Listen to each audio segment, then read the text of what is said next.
Hey, this is Troy with StayOnTheCourt.com. We are going to do a quick recap of my fifth grade boys basketball team practice number 11 and a double up and also talk about the game we had over the weekend. So game 6 in our league. Good news is we won. Bad news is we played pretty poorly. So the team we were playing, I think we're thankfully we're a little more talented than them. If we were not, definitely would have been a loss. So let's go just real quickly. The we had on Thursday. A couple things to note. Let's see. Make sure I'm on the right tab. I'm not. That's my practice plan for the upcoming practice. All right. So one thing I talked about is this machine gun passing. This for 4 or 5 minutes. The kids were into it for a couple of rounds. It's just really fast passing. I think I might have showed the diagram in the practice planning video. I would probably do a different variation of this where you group the kids into groups of 4. I think it would keep them a little more engaged. I think we had all 11. Nope, I think we had 10 kids on Thursday night. And just the machine gun line, there just were too many kids hanging around. We even incorporated 2 basketballs, and that made it a little more interesting, but a little chaotic. So I would probably there's another variation of this drill where you just have groups of. Anyways, I'm not going to go over that. And if you ever want any of these things, troy.wallace@stayonthecourt.com. I've got libraries of. All right. So the next item we did was this ball ahead drill. And it ended up working out decently, although I really feel like I was doing it incorrectly. So pop over here and take a look. I think they had 2 balls going in this drill. Move that over. Just using one. I'm trying to see from this video. There's one. Nah, they might have just had one. Nope, there must be 2 going.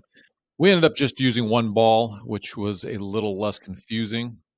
So try and see if there's 2 balls in that frame. We're doing it quite right, but they got the picture, or they got I think they got some of the benefits out of it. We have we share a middle school gym with a team, and so we can go full court, but it's a very short, small full court. So, but they got the picture of pushing the ball out, leading the other guy down the court. I think I would probably do it again at some point. Again, probably my failure. I've done about 3 or 4 of these different kind of full court passing drills. I should probably just settle on 1 or 2 of them. But I always get shiny object syndrome thinking that this one's going to be the one. We spent some time on the sidelines out of bounds play. So I divided the kids up into 2 sides, had them do our sidelines out of bounds drill on both sides of the court, and then I had one drop their ball and come over and guard the other team, and they switched a couple of times, and it came in handy because we used it a couple of times. Well, we probably used it about 6 times during our game, and I think we scored twice on it, so that paid some dividends, so that was nice. All right, coming to the I tried to do the continuous 3-on-2, and you've got to line up some kids at the middle of the court to be the outlet pass. And I've tried this twice over the last 2 years, and every time they just don't get it. And so we end up going to 3-on-2 to 2-on-1, which is a little bit easier for them to grasp. And it's a lot of movement and gets the kids excited. So it's a good drill also. My favorite drill in high school is always this continuous 3-on-2. So I keep going back to the well, but I've failed each time. So we did show them this zoom action, which is just really dribble that action, and then the wing going down and screening for their 4 or 5 man, depending on what side of the court you're on. And I think that worked okay. We didn't do it enough, and we didn't do it with we didn't really do a 5-on-5 action. What I did is I showed them in a 5-on-5 formation, and then I split them into groups of 3 with me and one of the dads as the assistant coach, and through the action just with their 3 people, with somebody dribbling at, somebody screening down, and then executing the handoff. So if we can practice it a couple more times this week, I think we might be able to put it in to a game. We play a pretty good team that I actually scouted this last weekend. Play them for our last game of the season. If we beat them, we got a chance of getting second in our league. If we lose, I think we still might end up third. I think the worst we can do is drop to fourth. Let's see here. We did not get to faking a pass and back cutting. We did really no defensive drills this whole week, and that really showed up in the game. We did not play defense well. Kids were lost. I think maybe coming off the Thanksgiving break, they had some cobwebs. Yeah, we just did not get to really anything defensively. We didn't get to a whole lot out of bound or rebounding wise. We did do some baseline out of bounds plays. They should all know those by now and need to be crisper with their action, but at least they're getting some movement. And I think we did score once or twice off our baseline out of bounds play. So at the very end, we did go through the press break. Showed them a 2-1-2 press, which practice for us.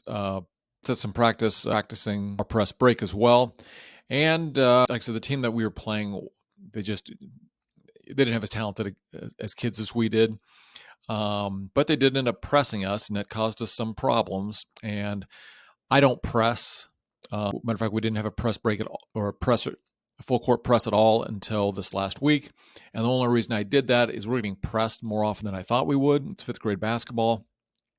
So I don't press as an aggressor, but if we are pressed, I will now return the favor. That's kind of my rule at this point. So that's about all we got. And then we end up scrimmaging our A team for about 10 to 15 minutes, and that went pretty well. So, man, I was surprised that we melted down as much as we did in our game. Again, we won the game by 10 points, so we ended up, we didn't do the Zoom offense, but we did do the press because that team did press us and do a great job. But I think we got maybe one steal, but we gave up some baskets. That team probably wouldn't have got had we just not pressed. So that's it. That was our game. So 4-2 in our league. And hoping to end up, I think for sure we're guaranteed to end up in the top 4, which means we get to play in our kind of upper level tournament at the end of the year, which is great. And then I've put us in right now to go up a level, our league, to what's called Bronze B. I think we're in Bronze CD right now. So I know the kids may not be happy about that because they like to win, but I think 2 or 3 teams that we're really competitive with in our current league, and the rest of them can beat pretty handily now that we're getting better. So that's what we're doing. All right, that's it. We'll talk to you all later.